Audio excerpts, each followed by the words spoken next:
이스라엘 사람들의 생활에 6가지 덕목이 있다고 합니다. 첫 번째는 공부하는 덕입니다. 우리가 정말 공부하는 것이 얼마나 좋은 일입니까? 항상 평생 학습입니다.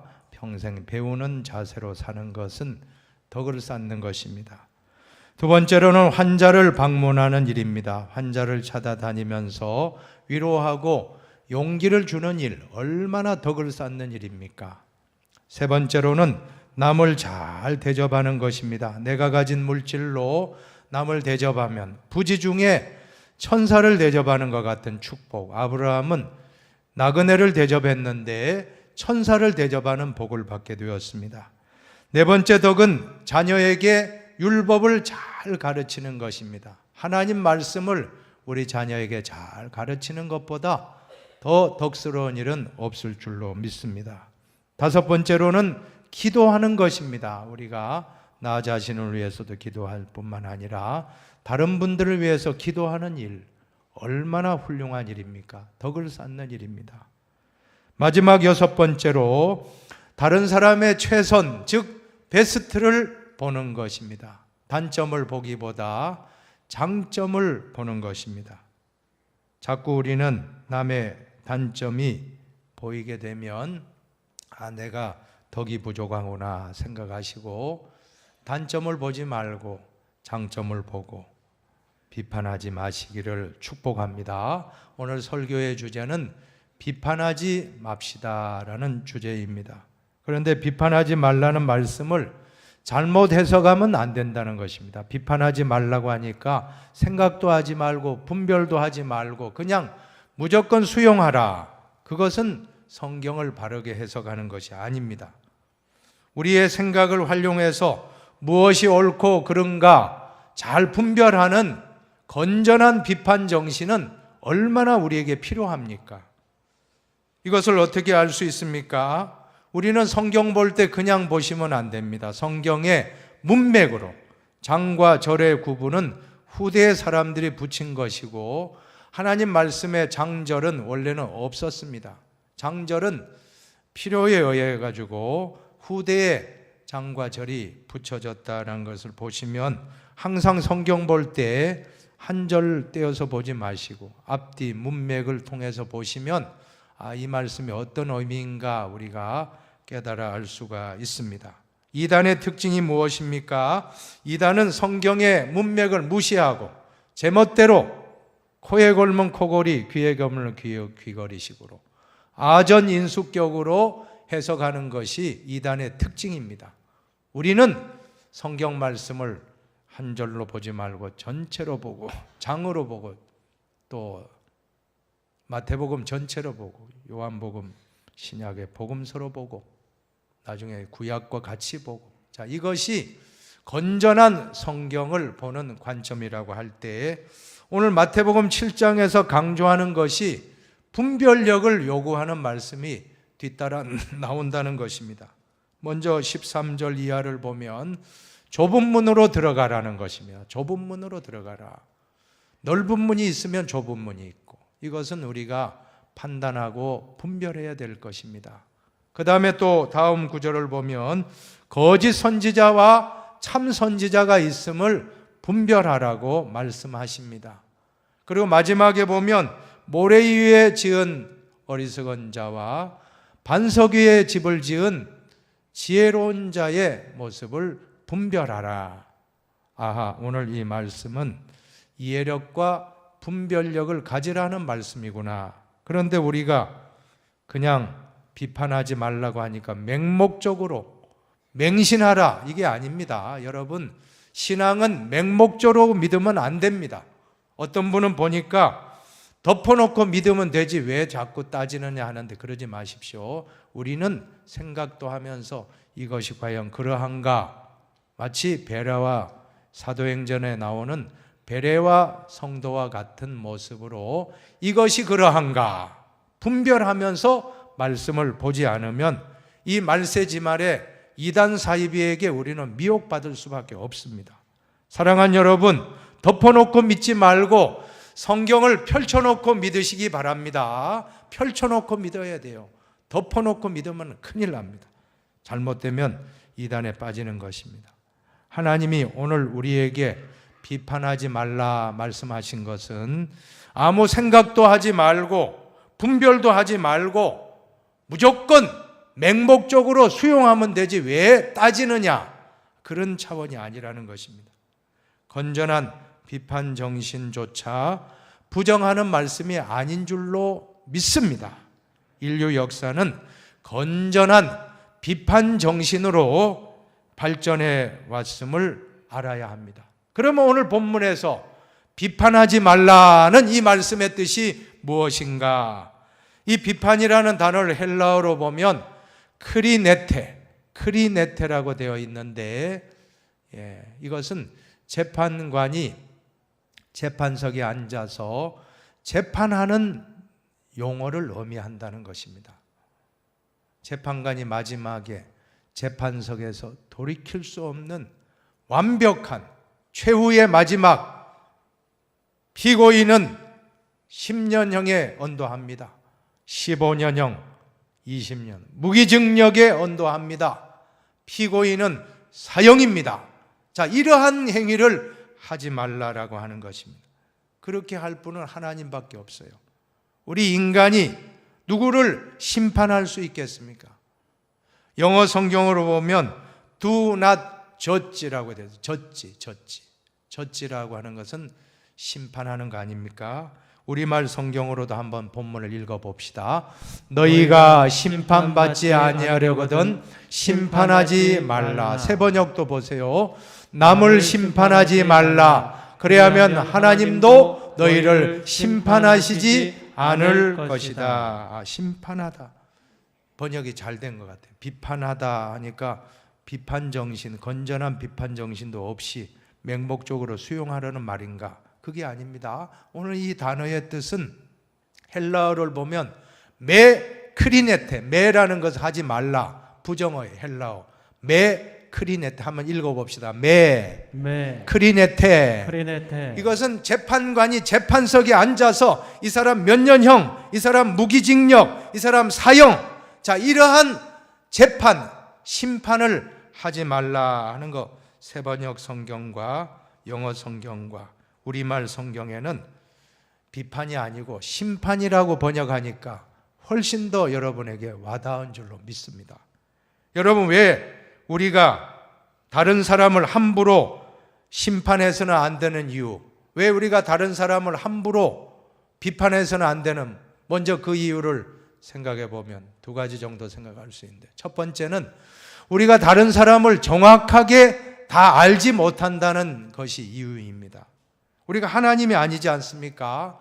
우리가 어찌 그 사람 속까지 다 알고 우리가 한번 단지 그 사람이 행동한 거 하나 보고 그 사람 저런 사람이다, 우리가 어떻게 함부로 심판할 수 있겠느냐, 이 말입니다. 오늘 가족들도 우리가 다 모릅니다. 부부 사이에도 남편을 내가 다 모르고 아내를 내가 다 모릅니다. 그런데 어떻게 다른 가족도 아닌 분의 어떤 한 가지 행동을 보고 저 사람은 이런 사람이다, 저 사람은 10년형이다, 20년형이다, 무기징역이다, 이렇게 하면 안 된다라고 하는 것입니다. 유명한 유대의 랍비 힐렐은 당신이 어떤 사람을 판단하려고 한다면 당신 자신이 그 사람의 환경이나 상황 속으로 들어가기 전까지는 함부로 판단하지 말라라는 말을 했습니다. 영어 단어에 understand, 이해한다는 단어를 보면 under, 아래에, 선다, stand라는 단어가 합성어인데, 즉 상대방의 입장 아래에 서볼 때 그 사람을 이해할 수 있다는 뜻입니다. 인도 격언에도 보면 남의 신발을 신어보기 전에는 그 사람의 걸음걸이를 평가할 수 없다는 말이 있습니다. 남의 신발을 신어본다는 그 사람의 입장에 내려가 보는 겁니다. 그렇게 하고 그 사람의 모습을 우리가 알고 난 다음에 진정 그 사람을 평가할 수 있지, 그전에는 피상적으로 겉보기로만 우리가 저 사람은 이렇다, 이 사람은 이렇다, 저 사람은 저렇다라고 판단하는 것은 위험하다는 것입니다. 그런 심판할 분은 누굽니까? 하나님 한 분밖에 없습니다. 우리가 심판해서는 안 됩니다. 우리는 그 사람을 다 모르기 때문에. 두 번째로는 다른 사람을 비판하고 다른 사람을 심판하면 반드시 나도 심판을 받게 되기 때문입니다. 2절을 우리말 성경으로 같이 읽어보겠습니다. 너희가 심판하는 그 심판으로 심판을 받을 것이며 너희가 저울질하는 그 저울질로 너희가 저울질 당할 것이다. 우리가 남을 향해서 손가락질 하자는 저 사람 아이고 저렇게 해가 되겠느냐 하고 누군가를 우리가 손가락질하면 반대로 나에게 세 손가락 하나가 가면 세 배로 나에게 오고 있다라고 생각하면 된다는 말이 있지 않습니까? 남을 비판하고 심판하면 반드시 나도 언젠가는 비판받고 심판받게 되는 것입니다. 유명인사의 정치인의 SNS가 자기를 공격하잖아요. 자기가 다 누구 잘못됐다는데 나중에 보니까 내가 고스란히 나의 모습이 되고 말았다. 자, 오늘 우리도 이 시간 메아리의 원리, 부메랑의 원리, 고스란히 나에게 돌아올 수 있다라고 생각하고 가능하시면 비판하기보다는 심판하기보다는 칭찬하며 더 덕을 많이 쌓으시기를 바라겠습니다. 마태복음 7장 12절을 같이 읽어봅니다.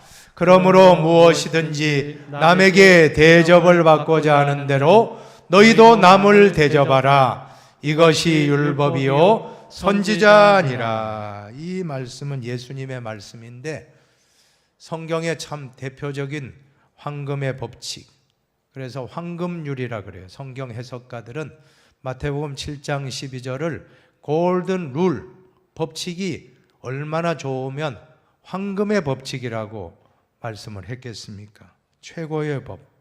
우리가 남에게 대접하는 대로 나는 또 나도 대접을 받고, 우리가 남을 향해서 비판하면 내가 또 비판의 말을 듣게 되는, 자, 이렇기 때문에 우리는 비판하는 것은 조심하고 비판하기를 항상, 우리는 완전하지가 않기 때문에 비판하고 나중에 내가 비판을 당할 수 있다는 걸 보시고 우리는 비판은 자제하고 우리 자신을 다시 한번 돌아봐야 될 줄로 믿습니다.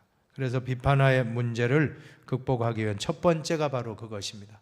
다른 사람의 단점이 보일 때 먼저 나의 단점을 보시기 바랍니다. 3절입니다. 3절을 같이 보세요.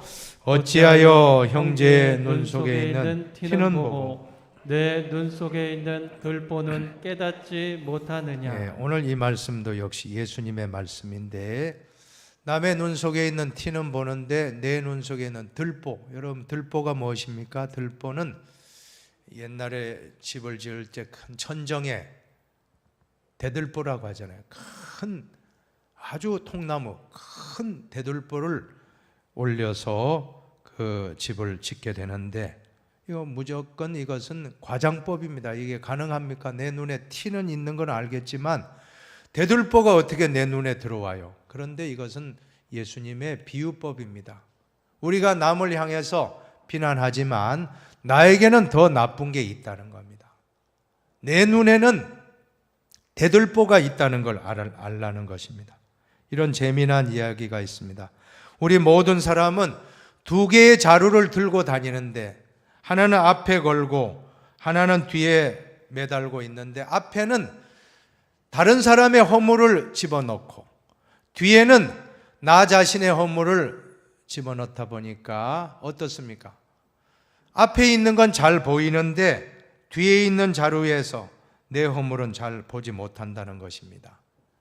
오늘 우리가 그렇다는 것입니다. 우리 속담 중에 몇 가지 말씀을 보면 똥 묻은 개가 겨 묻은 개를 나무란다는 말이 있고 또 한번 같이 읽어볼까요? 자기 집 두레박줄이 짧은 것은 탓하지 않고 남의 집 우물이 깊은 것만 탓한다. 한마디로 요즘 유행하는 내로남불이라는 말입니다. 내로남불이 뭡니까? 내가 하면 로맨스고 남이 하면 불륜이라는 그 약자 내로남불, 아마 하도 유명해서 모르는 분은 간첩일 거예요. 그죠? 아마 간첩도 알 겁니다. 내로남불. 근데 이것이 정치인만이 아니고 어떤 다른 사람은 내가 그렇다는, 저 자신이 그렇다는 겁니다. 운전하고 가다 보면, 차에 타면 늦게 가는 행인을 향해서 빵빵거리고 욕하고, 또 내가 행인일 땐, 내가 건널목 건널 때는 빵빵거리면 엄청나게 화가 납니다. 그죠? 왜 빵빵했느냐고 운전사를 욕하고, 남이 천천히 차 몰면 소심운전이라 하고, 내가 몰면, 천천히 몰면 안전운전이라 그럽니다. 남의 남편이 설거지 잘해주면 공처가라 그러고, 내 남편이 설거지 잘해주면 애처가라 그럽니다. 내 며느리는 남편에게 쥐어 살아야 된다 그러고, 내 딸은 남편을 휘어잡아야 된다 그러는 겁니다.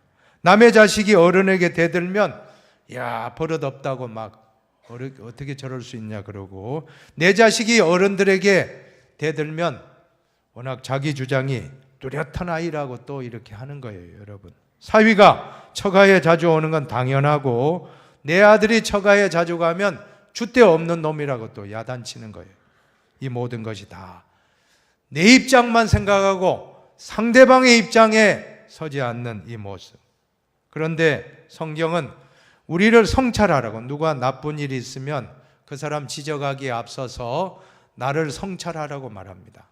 갈라디아서 6장 1절을 우리말 성경으로 같이 읽어보겠습니다. 형제들이여, 어떤 사람이 무슨 범죄한 일이 드러나거든 영의 사람인 여러분은 온유한 마음으로 그런 사람을 바로잡아주고 자기를 살펴 유혹에 빠지지 않도록 하십시오. 분명한 강조점은 후반부에 있다고 믿습니다. 누가 범죄하면 어떻게 해요? 온유한 마음으로 바로잡아준다 하는 것도 있지만, 뒤에 보니까 누구를 살피라고요? 자기를 살펴 유혹에 빠지지 않도록 나 자신을 더 살피라고 말하는 겁니다. 남의 자녀가 잘못되면 비판하기에 앞서서 우리 자녀는 과연 바로 살고 있는가? 우리 자녀를 바라보고, 남의 집에 불이 났으면 불구경하고 쯧쯧쯧 하지 말고 우리 집 불조심하고, 내가 다른 사람이 차가 사고 났으면 나는 더 차를 조심해서 운전하면 될 줄로 믿습니다. 무슨 일이 터졌을 때 우리는 그 사람 손가락질하기 바쁜데 그러지 말고 그 사건 속에서 나 자신을 바라본다면 얼마나 지혜로운 분입니까? 함부로 비판 못합니다. 함부로 정죄할 수가 없습니다. 나도 그런 위치에 있을 수 있다 생각하면 언어도 조심하고 비난의 말도 조심하게 된다는 것입니다.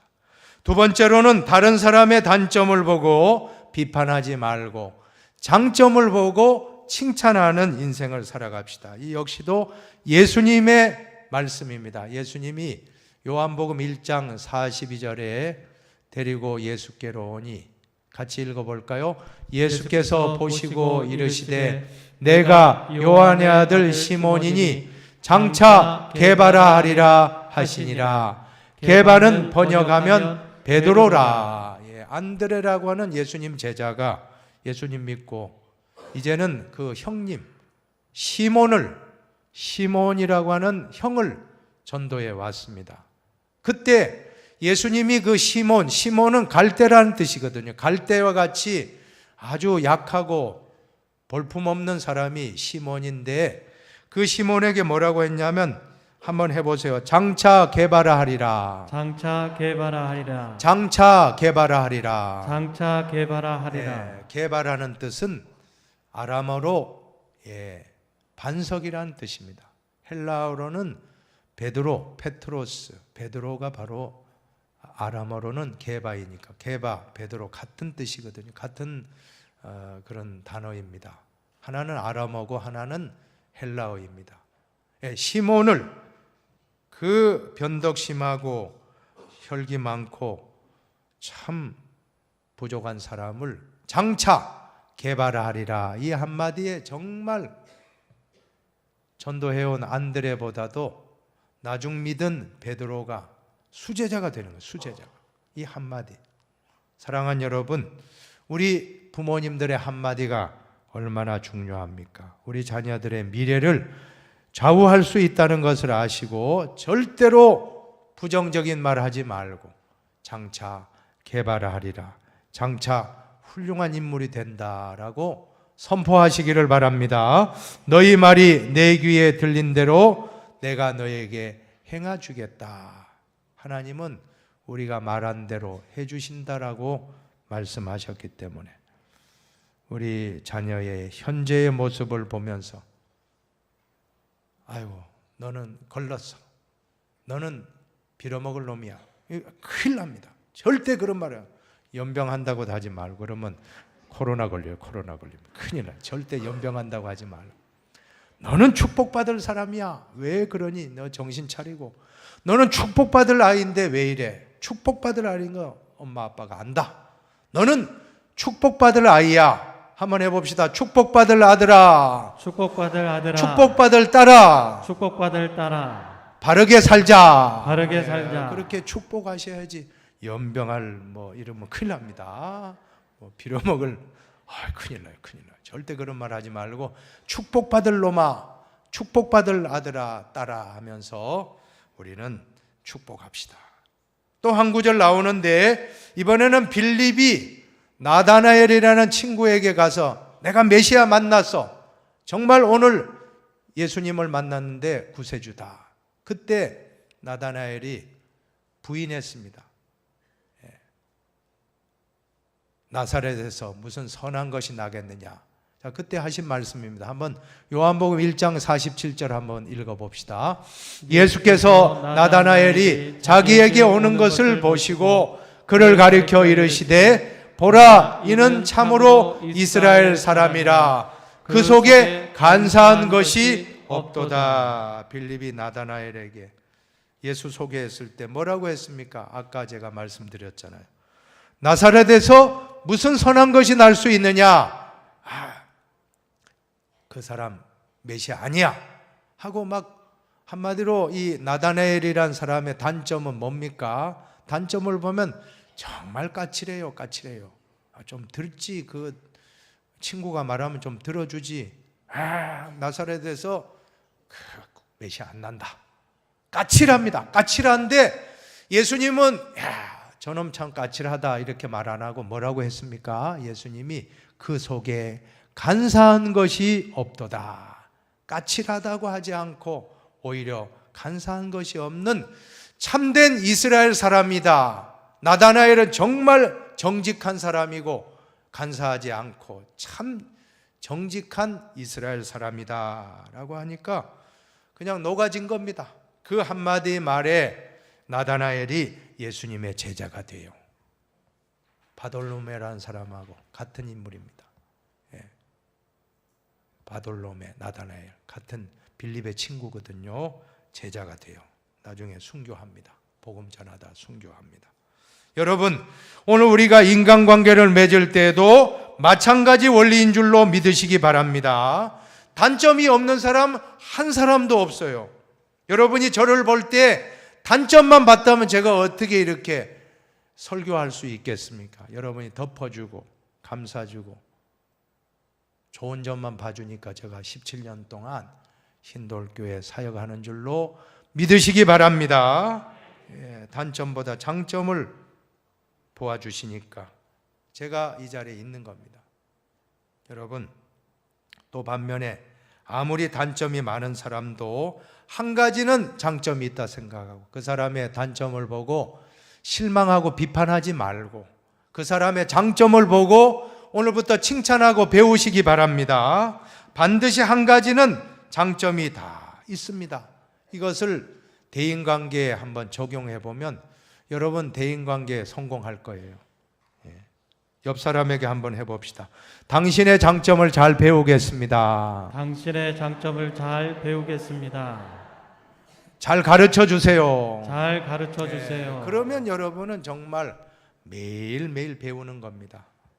논어에 보면 3인행이면 필요아사언이라 하는 말이 있습니다. 필요아사라고도 하는데 세 사람이 함께 걸어가면 반드시 그 중에 나의 스승이 있다 하는 말입니다. 그런 마음으로 오늘부터 단점을 보고 비판하려고 하지 말고 집사님의 장점을 보고 내가 본다. 권사님의 장점 보고 목사님의 장점만 보고 장로님의 장점만 보고 배우는 저와 여러분이 다 되시기를 주님의 이름으로 축복합니다. 이제 세 번째로 나를 비판하는 사람을 향해서도 축복하고 기도해 주는 것이 진짜 그리스도인이라는 것입니다. 오늘 로마서 12장 14절 우리말 성경으로 같이 읽어보겠습니다. 여러분을 핍박하는 사람들을 축복하십시오. 축복하고 저주하지 마십시오. 네, 우리가 단순히 비판하지 말라 하는 그런 정도로 만족하지 마시고 이번에는 뭐라고 합니까? 핍박하는 사람조차도 핍박하는 사람조차도 저주하지 말고 같이 핍박하지 말고 욕하는 사람에게도 같이 쌍욕하면 똑같은 사람. 저 사람 몰라서 그렇지 하고 그냥 넘어가면 그분은 진짜 크리스찬이 된다는 것입니다. 마태복음 5장 44절을 보세요. 그러나 나는 너희에게 말한다. 너희 원수를 사랑하고 너희를 핍박하는 사람을 위해 기도하라. 예수님은 말씀만 한 게 아니고 실제로 십자가에 못 박혀 있을 때 로마의 군병들을 향해서 뭐라고 했습니까? 아버지, 저들을 사하여 주옵소서. 자기들이 하는 것을 알지 못함이니이다 라고 참 용서하시고 십자가에서 다 죄를 사해 주신 것입니다. 예수님이 가르쳐 주신 정신 세 가지, 이 성경을 예수님은 세 가지로 요약해 주셨습니다. 첫째는 하나님 사랑, 둘째는 이웃 사랑, 셋째는 원수까지도 사랑인 줄로 믿습니다. 이 비판의 악순환, 세계사의 역사, 소설과 드라마의 주제 중에 대부분이 원수 갚는 거 아닙니까? 복수하는 거. 복수의 악순환, 비판의 악순환, 심판하고 남을 판단하는 것에 악순환의 고리가 있다고 했는데 끊임없어요. 내가 남을 누군가를 비판하면 그 사람이 나를 언젠가 비판하고 계속 싸우고, 오늘 우리 사회도 너무나도 지금 양극화되어 있습니다. 자, 이런 상황에서 얼마나 이 악순환의 고리를 누군가 끊어야 되는데 가정에서 이러한 악순환의 고리가 있습니다. 교회에서도 있을 수가 있습니다. 사회에서도 악순환의 고리가 얼마나 극심합니까?